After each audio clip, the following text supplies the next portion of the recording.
Facts and Incidents of Modern History. Namaskar दोस्तों, this is my new YouTube channel. Kindly subscribe the channel, hit the bell icon and also like the video.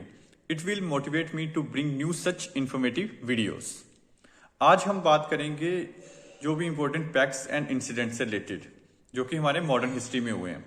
जितने भी मैंने इसमें questions cover किए हैं वो सारे के सारे प्रीवियस 5 to 8 ईयर्स से मैंने निकाले हैं और वो आज हम डिस्कस करेंगे.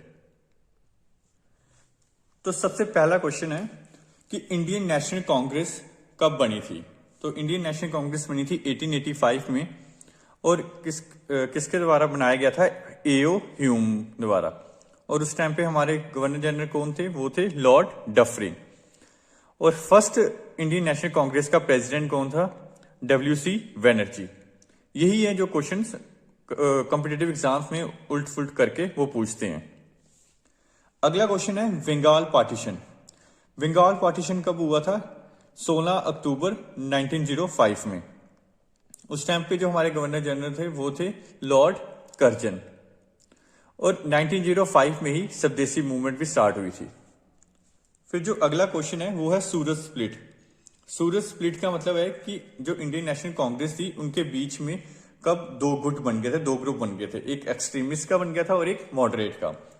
तो वो हुआ था सूरत में, जब सूरत का सेशन हुआ था. तो इसलिए हम इसको बोलते हैं सूरत स्प्लिट. तो सूरत स्प्लिट के टाइम पे प्रेसिडेंट कौन थे? वो थे रस बिहारी घोष.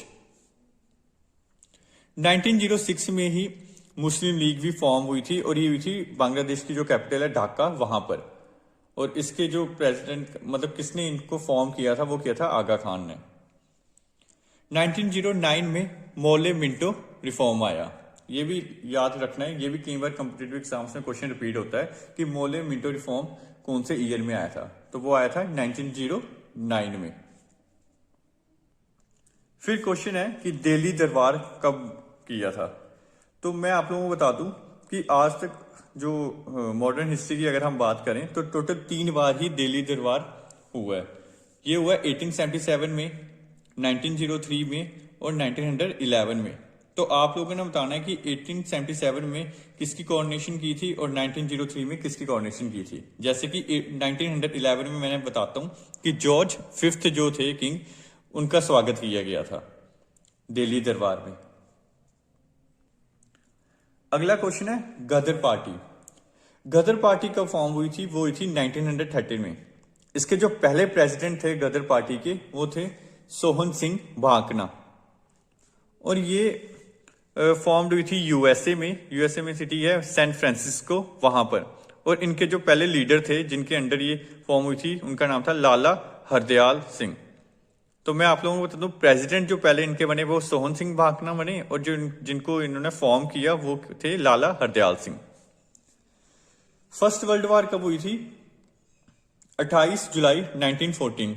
और कब तक चली? 1918 तक.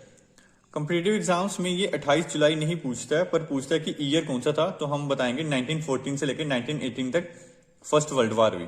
और इसी के साथ सेकंड वर्ल्ड वॉर कब हुई? 1939 से लेकर 1945 तक. फिर अगला क्वेश्चन है लखनऊ पैक्ट का, कि लखनऊ पैक्ट कब साइन हुआ. यह हुआ 1916 में. इससे पहले हमने पढ़ा था सूरत स्प्लिट. जब सूरत स्प्लिट हुआ था तब इंडियन नेशनल कांग्रेस में दो गुट बन गए थे, एक्सट्रीमिस्ट एंड मॉडरेट. जो लखनऊ पैक्ट होता है इसमें क्या होता है कि जो एक्सट्रीमिस्ट और मॉडरेट अलग अलग दो ग्रुप बन गए थे वो यूनाइट हो जाते हैं, वो इकट्ठे हो जाते हैं. और लखनऊ पैक्ट में ही इंडियन नेशनल कांग्रेस साइन करती है डील किसके साथ? मुस्लिम लीग के साथ 1916 में ही.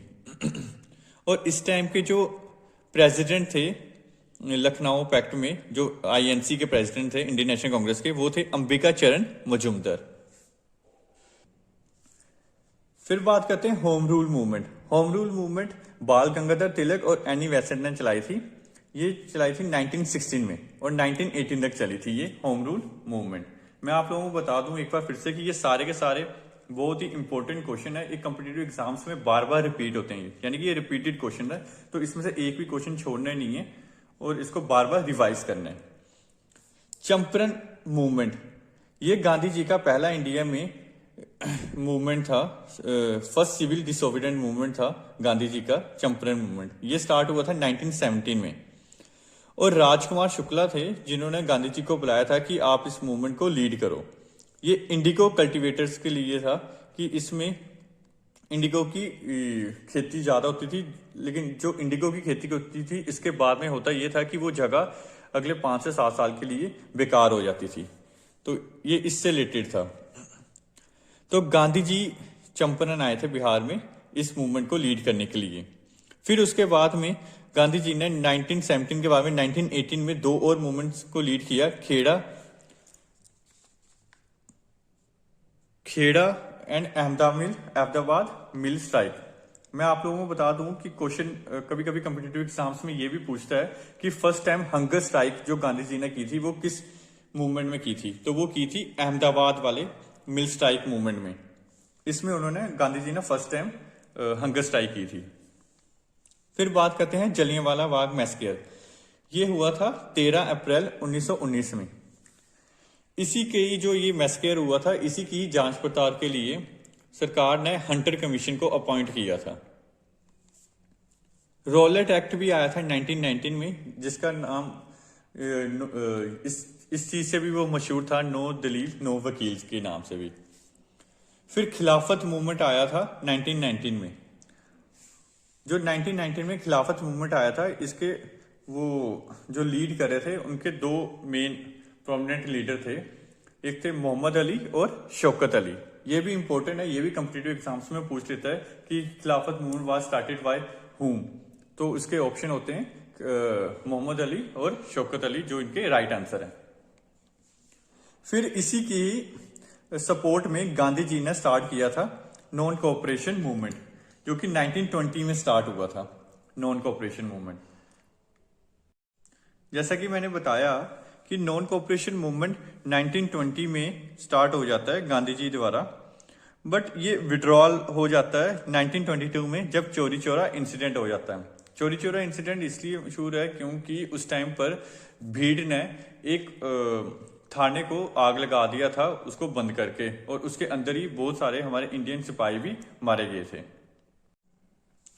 स्वराज पार्टी फॉर्म्ड होती है 1923 में, और इसके फाउंडर का नाम है मोतीलाल नेहरू और चित्तरंजन दास। फिर हम बात करते हैं हिंदुस्तान सोशलिस्ट रिपब्लिकन आर्मी की, जिसको HSRA भी बोलते हैं। ये होती है फॉर्म 1928 में बाय चंद्रशेखर आजाद, भगत सिंह एंड सुखदेव थापड़।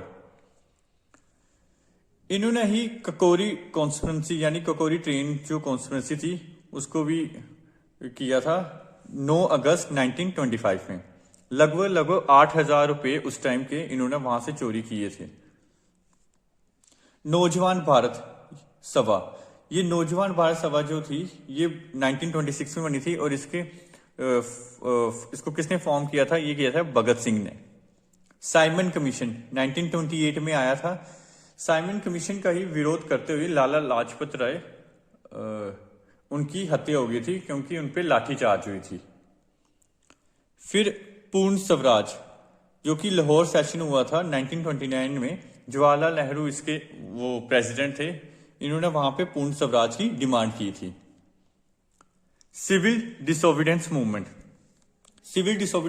1930 में आया था, और ये मैं आप लोगों को बता दूं कि 12 मार्च 1930 को साबरमती से गांधी जी ने यात्रा स्टार्ट की थी और दांडी तक चले थे। वो 6 अप्रैल 1930 को वो वहां पहुंचे और उन्होंने सॉल्ट बना के यानी नमक बना के ये लॉ ब्रेक किया था, और उसी के साथ ही सिविल डिसोबीडियंस मूवमेंट स्टार्ट हो गया था।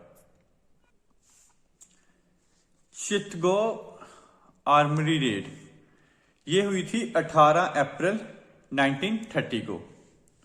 और मार्टियर्स डे, जैसा कि हम जानते हैं कि मार्टियर्स डे 23 मार्च को मनाया जाता है, और ये जो शहीद हुए थे उनकी याद में मनाया जाता है। 1931 में भगत सिंह, शिवराम राजगुरु और सुखदेव थापड़, इनको लाहौर जेल में इनको फांसी दी गई थी। तो उनकी याद में ये मार्टियर्स डे हम मनाते हैं कब? 23 मार्च को। फिर है Gandhi Irwin pact Gandhi Irwin pact sign हुआ था 1931 में। हुआ ये था कि फर्स्ट राउंड टेबल कॉन्फ्रेंस हुई थी तो उसमें गांधी जी ने पार्टिसिपेट नहीं किया था। तो जब सेकेंड राउंड टेबल कॉन्फ्रेंस होनी थी तो उससे पहले इरविन जो हमारे उस टाइम पे वाइसरॉय थे उनके साथ मिलकर गांधी जी ने गांधी इरविन पैक्ट साइन किया, जिसमें ये डिसाइड हुआ कि गांधी जी भी second round table conference join करने जाएंगे। फिर उसके बाद में पूना पैक्ट जो साइन होता है वो होता है BR अम्बेडकर और महात्मा गांधी के बीच में। तब महात्मा गांधी जी येरवाड़ा सेंट्रल जेल में थे पुणे में, और ये साइन होता है 1932 में।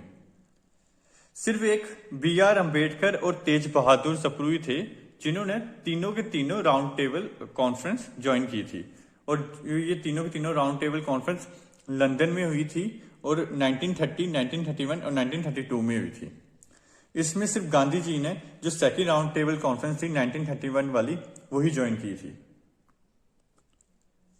फिर आता है who established the forward block. Forward block establish किया था सुभाष चंद्र बोस ने 1939 में। ये जरूर याद रखना कि इसके एस्टेब्लिशमेंट किसने की थी, सुभाष चंद्र बोस ने। क्विट इंडिया मूवमेंट ये होता है 1942 में, और उसी टाइम पे ही स्लोगन लगते हैं डू और डाई के।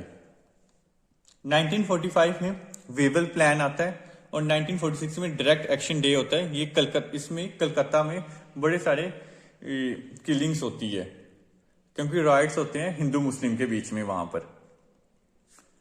मैं आप लोगों को फिर से रिपीट कर दूं कि ये सारे के सारे बहुत ही इंपॉर्टेंट क्वेश्चन है, इसमें से एक क्वेश्चन भी नहीं छोड़ना। ये सारे के सारे रिपीटेड क्वेश्चन है और कॉम्पिटिटिव एग्जाम्स में बार बार रिपीट हुए हैं। फिर मैं आप लोगों को बता दूं कि कैबिनेट मिशन आता है 1946 में। इसके प्रेसिडेंट का नाम होता है स्टैफोर्ड क्रिप्स, ये होता है इनके प्रेसिडेंट का नाम। और अदर जो दो मेंबर्स होते हैं वो हैं AB अलेक्जेंडर, पैथिक लॉरेंस। फिर उसके बाद में आता है क्रिप्स मिशन 1942 में आता है। ये कैबिनेट मिशन से पहले ही आ जाता है, और यही जो क्रिप्स मिशन के जो वो मेन एजेंडे होते हैं उसको गांधी जी कहते हैं ये पोस्ट डेटेड चेक है। तो अगर कोई पूछे कि पोस्ट डेटेड चेक किसने बोला हुआ है तो वो किसने बोला है, गांधी जी ने।